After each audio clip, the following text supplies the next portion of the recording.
All right, everyone. So we have the new episode transmission, which is the Kwami's Choice Part 1, now out. So obviously, if you have not seen it, definitely go check it out before watching this video. But like always, I'm going to talk about it today.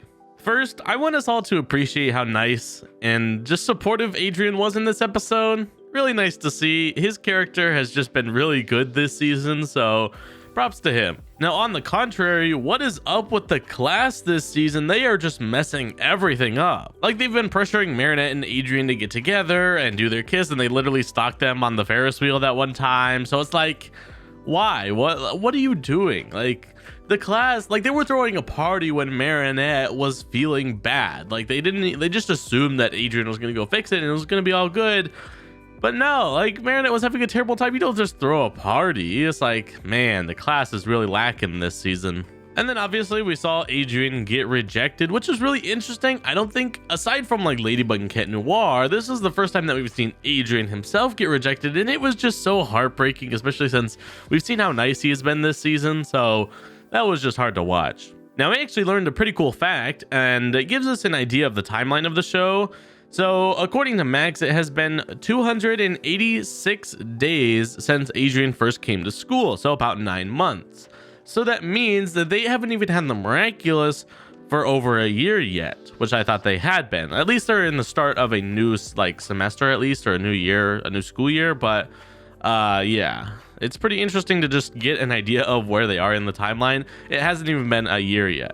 It was nice to see some Natalie supremacy in this episode, protecting Adrien, making Gabriel watch out. Now, when Marinette and Adrien gave away their Miraculous, I felt like they were pretty quick to do that. I mean, obviously this, is a little rushed, because usually I feel like they would like spend more time on that in an episode, but they only had 2 episodes to do that, so it took a little longer. But it felt really quick. It was just like, Tiki decided, okay, you're no longer the Miraculous holder, and Marinette was just like, oh, okay, thank you. It's like, that was it. Like, I felt like it should have been harder for them, and it should have been, just like they should have fought it a little bit. Like Marinette was trying so hard when she still was the holder, and then Tiki was just like, okay, you're not the holder anymore. She's like, oh, okay, cool.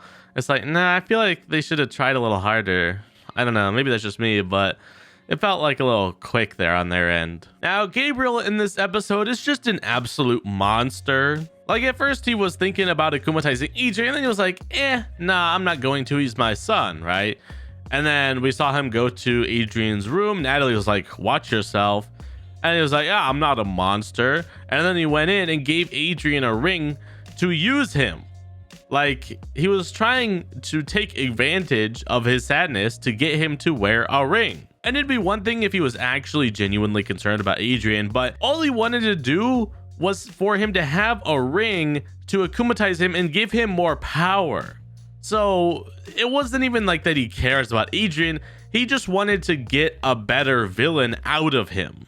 It's like, you're an absolute monster, Gabriel. Like, you don't even care about Adrien at this point. Now, the villain in this episode, which I don't like, it felt like kind of a joke. I don't know.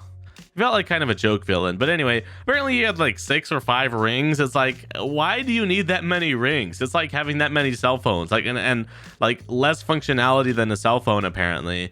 But it's like, what? Why do you have that many? Like, that's unrealistic.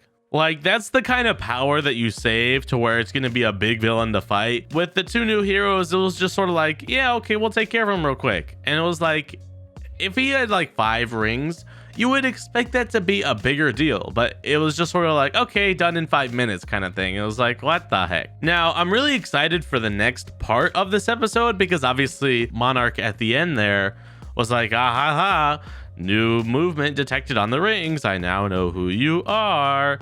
So it's like, uh-oh, their identities have been found out. So, I mean, obviously that's how Ladybug and Cat Noir are going to return in the next episode. But I just wish that the next episode that aired was the part 2, because it just makes sense, right?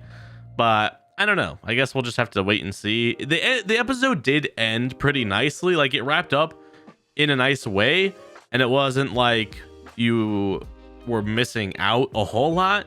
It's just, you have to watch this first part in order to understand what's going on in the second part. So they're meant to be grouped together, and they're not, because the second episode, the second part, is not even finished yet. So we don't even have an idea of when it's going to be finished. So they're still working on it. But when we do find out that news, I will let you know here. So make sure you're subscribed. But yeah, that's really all I had to talk about this episode. If I missed anything, please let me know. But yeah, I'll see you in the next one. Goodbye.